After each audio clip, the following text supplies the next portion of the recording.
Ça vous change un homme. Ah ouais, en fait, Salut. Oui. Ça va? Super. Mais j'ai vu des amis, j'ai vu mon brunch, après j'ai pas mon billet.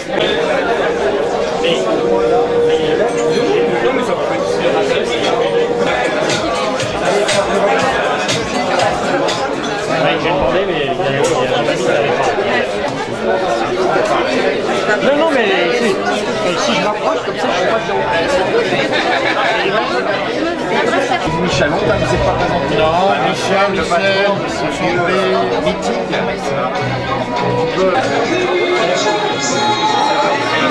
On verra ce que ça donne.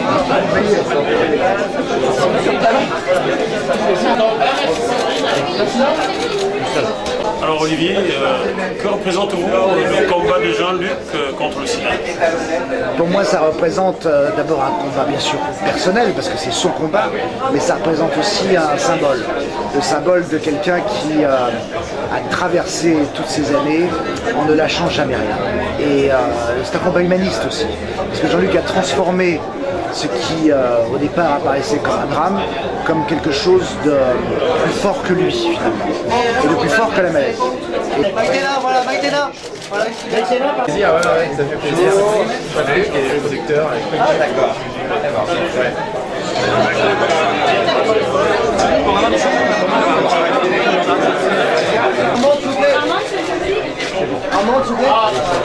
Le sida, c'est terrible le sida, les gens ne se rendent pas compte, mais le sida c'est autant de contamination qu'au début.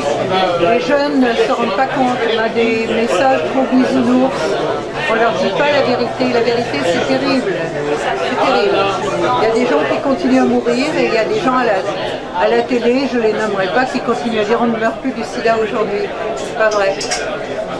Donc il faut se battre, il faut être même un peu cru, mais dire la vérité. La vérité, elle est pas drôle.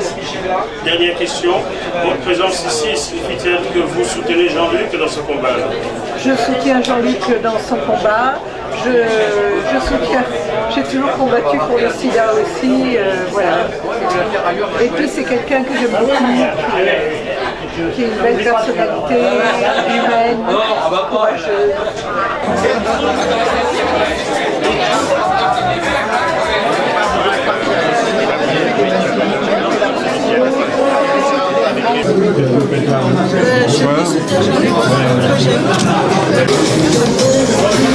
Vous êtes ce soir à la soirée de lancement du livre de Jean-Luc Romero. Qu'est-ce que cela vous fait d'assister à cette soirée? C'est très important pour moi parce que Jean-Luc Romero, dans cette bataille, est le premier de cordée. Donc il faut l'aider comme on peut, chacun avec les moyens qu'on a. Moi je mets au service de son combat ma part de notoriété, et vous le voyez, de lumière. Alors ce combat, il faut bien comprendre la profondeur, la signification philosophique. Le droit de mourir dans la dignité renvoie à la maîtrise que l'on a de soi-même. Il faut appeler les choses par leur nom. Soit on est malade et on veut mettre un terme à son existence, soit d'autres raisons vous conduisent à souhaiter d'éteindre la lumière, comme l'a chanté si joliment Juliette. Il est dans toutes les bonnes librairies et je vous en recommande la lecture parce que c'est le parcours d'un homme libre, un communicant exceptionnel, ça c'est sûr, et un ami. Merci Yves.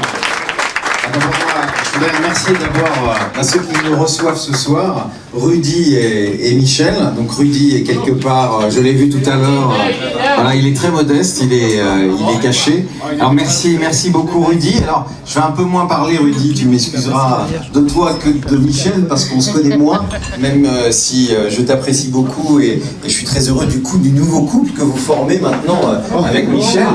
Je vous annonce une nouvelle aujourd'hui. Professionnel. Un nouveau couple dans le milieu gay, Michel et Rudy et Michel, on ne sait pas par lequel on commence. Mais en tout cas, merci beaucoup Rudy de nous accueillir aujourd'hui. Et puis bien sûr, surtout Michel qui est un peu mon grand frère, avec qui on voyage beaucoup, avec Christophe, et avec qui on partage énormément de choses. Et je voulais le remercier particulièrement aussi, et donc aujourd'hui Rudy, parce qu'il y a longtemps que le Banana est un lieu solidaire. Parce qu'aujourd'hui, dans un bar LGBT, c'est pas toujours simple de faire des soirées contre la lutte contre le sida. Ça fait toujours peur de faire ce genre de choses, et le Banana a toujours été là, tous les ans, non seulement le 1er décembre, mais aussi quand il y a la Gay Pride d'ailleurs, enfin Marche des Fiertés, excuse-moi Jérôme Rouget va m'engueuler, mais bon, on s'aime beaucoup, tu m'excuseras Jérôme, mais tu sais, je suis d'une vieille génération, alors j'en suis encore à la Gay Pride, mais non, je sais que maintenant c'est la Marche des Fiertés, je fais attention parce que pendant la Marche des Fiertés, je faisais une interview et j'ai eu le malheur de dire transsexuel au lieu de transgenre. Ben oui, je sais, je me suis fait engueuler, donc excusez-moi, mais comprenez quand même qu'à mon âge, alors je voudrais remercier vraiment Michel, parce que c'est pas facile de se mobiliser, et on le fait pas seulement autour du 1er décembre. Par exemple, tous les ans, je suis serveur au Banana le jour de la Marche des Fiertés. Le sida, c'est pas un mot, c'est des hommes, des femmes, des enfants derrière. C'est des milliers de personnes, c'est 40 millions de morts depuis le début de l'épidémie. C'est aujourd'hui, alors je vais pas plomber l'ambiance, 4000 morts dans la journée. 4000 morts par jour. Je voulais remercier aussi Yves, parce que c'est pas facile de faire un livre sur le VIH-Sida. Tout le monde croit que c'est fini, et puis c'est voilà, une maladie qui n'intéresse pas beaucoup, alors qu'il y a jamais autant de monde qui vit avec ce virus, et dans le monde et en France, et qu'il y a des nouveaux enjeux. Et ce livre, c'est pas seulement l'histoire de quelqu'un qui a survécu 30 ans à ce VIH, c'est l'histoire du sida, racontée par un militant. Donc je crois que les plus jeunes d'entre vous apprendront beaucoup de choses, et c'est l'espoir.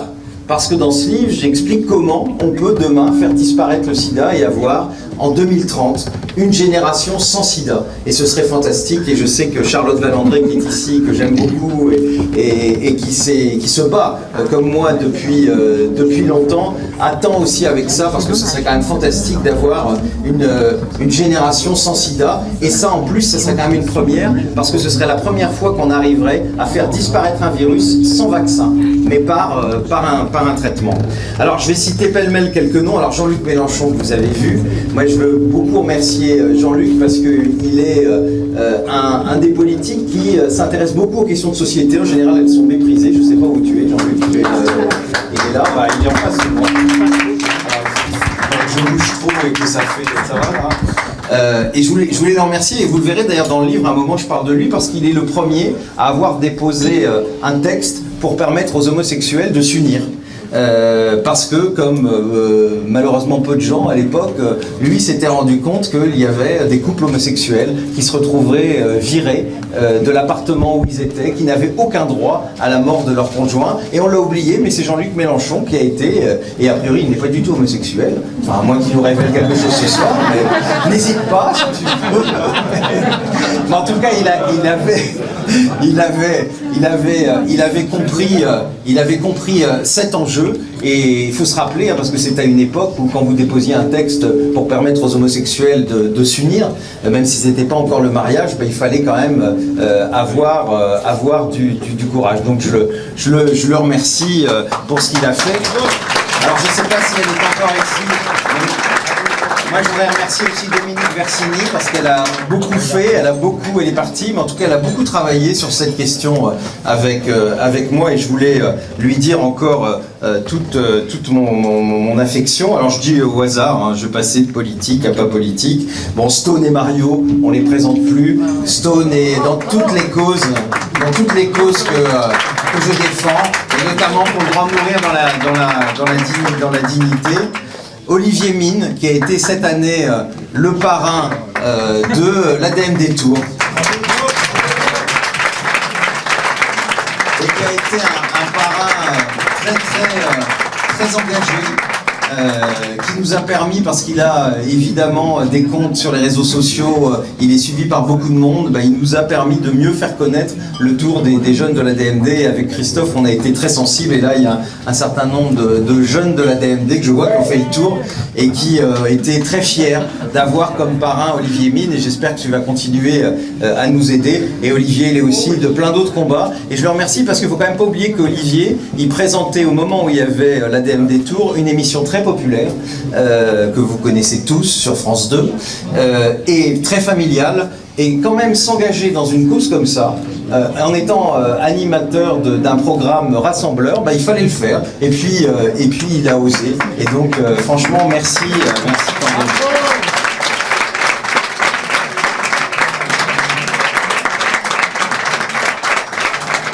Alors, Maïtena Miraben, qui est encore là, je crois qu'elle devait partir, mais je pense qu'elle est restée quelques secondes, voilà. Alors Maïtena, je voulais la remercier parce qu'elle a un engagement dans la lutte contre le sida que vous connaissez tous, notamment à Solidarité Sida.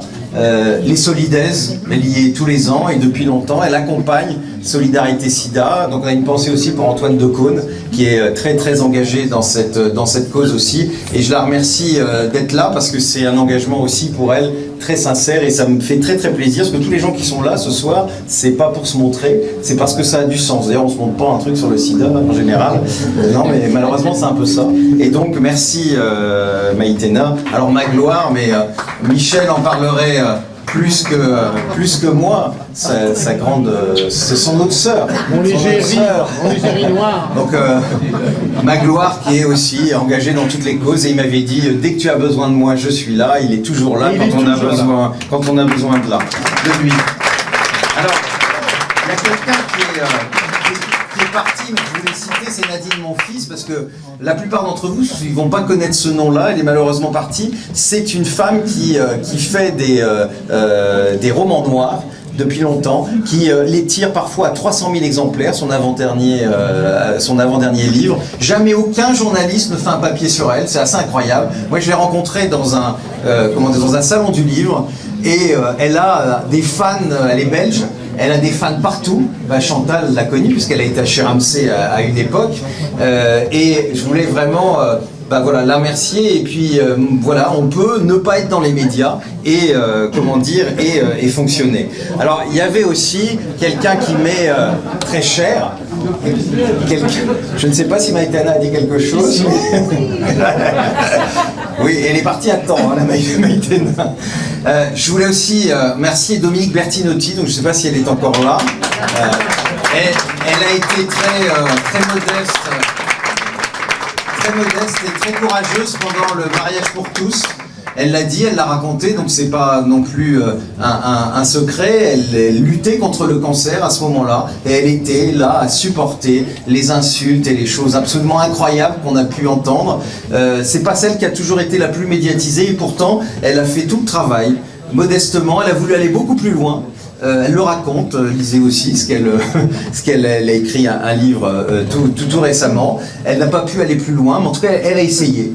Et puis elle voulait aller tellement loin qu'on l'a fait quitter le gouvernement, et je trouve que c'est bien dommage. Et en tout cas, ceux qui ont pu profiter de cette loi, Christophe et moi, il y en a d'autres dans cette salle, d'autres que j'ai mariés d'ailleurs ce week-end, qui sont ici aussi. On lui est très reconnaissant, on est bien sûr très reconnaissant aussi à Christiane Taubira pour cette loi, et de dire encore à ceux qui sont battus tellement contre cette loi que une loi qui donne des droits en plus, ça n'enlève rien à personne, ça élève la société, et je pense que c'était quand même très bien.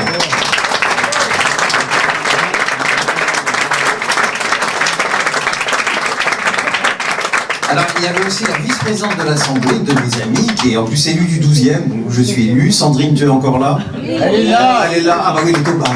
Elle est là.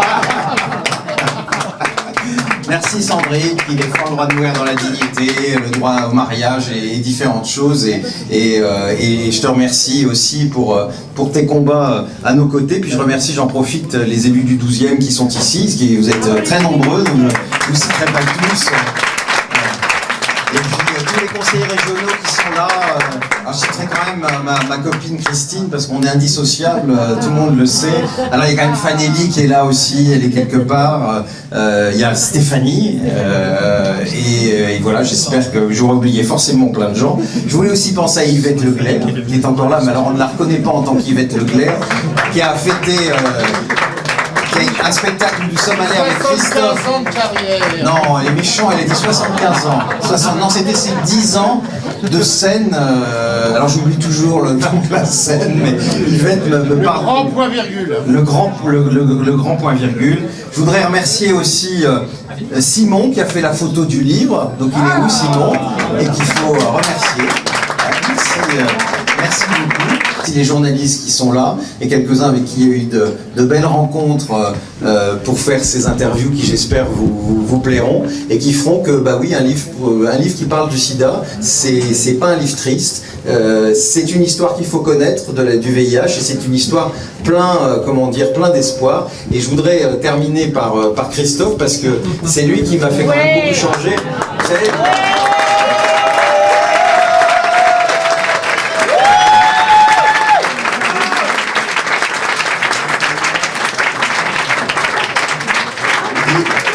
il a plus de succès que moi et il le mérite.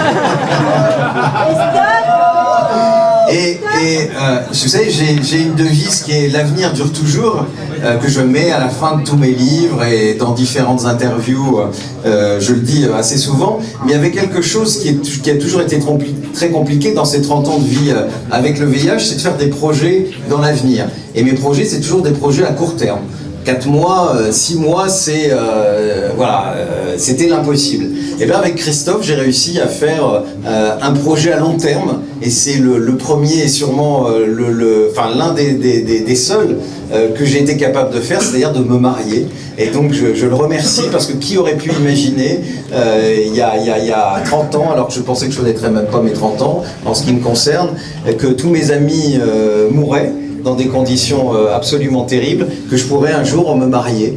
Et voilà, et c'était chose possible grâce à lui. Et donc je le remercie de son amour, de sa patience, parce que c'est pas toujours simple de vivre avec quelqu'un qui a quand même une pathologie, où il y a un certain nombre de soucis, et il supporte tout. Avec beaucoup de gentillesse et beaucoup d'amour. Donc je voulais le remercier, puis peut-être qu'il peut dire un mot pour terminer.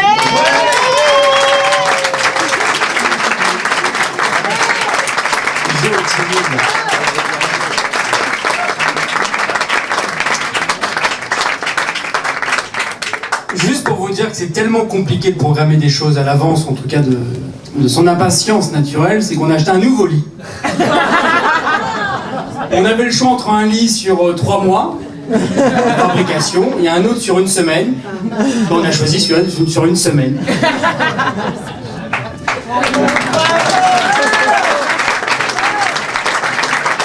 Merci.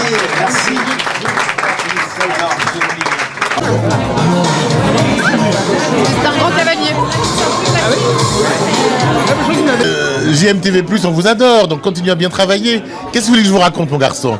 Qu'est-ce que cela représente pour toi? Le combat d'une vie, le combat d'une vie d'un homme formidable qui se bat depuis toute une vie contre cette terrible maladie. Ça fait 35 ans qu'on se bat à ses côtés, derrière lui.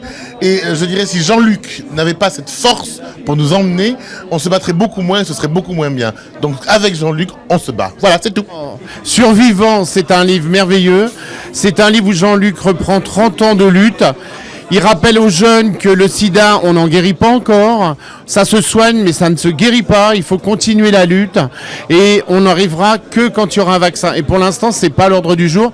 Alors, je sais, ça intéresse très peu de monde, mais il faut continuer à lutter, à ce que les gouvernements donnent des crédits, à ce que les gens se mobilisent, à ce que les jeunes écoutent les conseils de prévention, sortent couverts et essayez vraiment de faire en sorte que l'épidémie ne se recule. Voilà.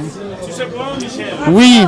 Grâce à JMTV+, tu as pu déclarer ta flamme à ma gloire. Oui. Je lui redis moi aussi. Voilà. Vous êtes tous invités au nord. GMTV+, sera témoin des mariages. Voilà. GMTV+. Vive GMTV+. Gaston et Mario, que représente le lancement du livre de Jean-Luc Romero? Que représente? Mais tout. Moi j'ai lu le livre de A à Z, c'est magnifique. Magnifique d'écrire un livre comme ça. C'est un héros, Jean-Luc. Pour le coup, oui, c'est un survivant, comme il le dit lui-même. Vraiment, et son livre est très, très, très intéressant. Je trouve que c'est surtout une leçon pour nous tous. Ah oui. C'est-à-dire que c'est quelqu'un, et ça c'est une donnée qu'on retrouve régulièrement chez les gens de talent. C'est quelqu'un qui arrive à transformer une horreur en élément positif. C'est-à-dire que de sa maladie, il en sort un combat, il en sort une vie politique, sociale, sur plein de domaines. Il écrit un livre qui touche beaucoup de gens et qui parle de la maladie, qui explique les choses et qui lui permet de gagner sa vie. Et ça lui donne une certaine... Non, mais ça lui donne une indépendance et de pouvoir s'exprimer. Et quand le public suit et est au rendez-vous, croyez-moi, l'ensemble des décideurs, des médias et tout le monde vous trouve de la profondeur dans le regard. Et quand on en a un petit peu, ça aide.